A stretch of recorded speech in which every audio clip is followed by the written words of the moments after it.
அரக்கோணம் ரயில் நிலையத்தில் 1 கோடி ரூபாய் மதிப்புள்ள 30,000 போதை மாத்திரைகள் பிடிபட்டன. மும்பையிலிருந்து சென்னைக்கு ரயிலில் மாத்திரைகளை கடத்தி வந்த 5 பேரை போலீசார் கைது செய்தனர்.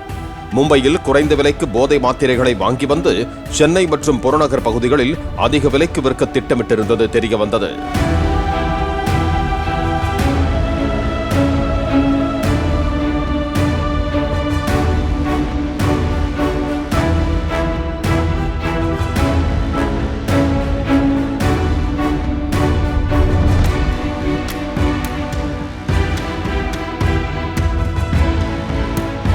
பிளே ஸ்டோர் மற்றும் ஆப் ஸ்டோரில் இருந்து பாலிமர் செயலியை QR கோடு மூலம் பதிவிறக்கம் செய்யுங்கள்.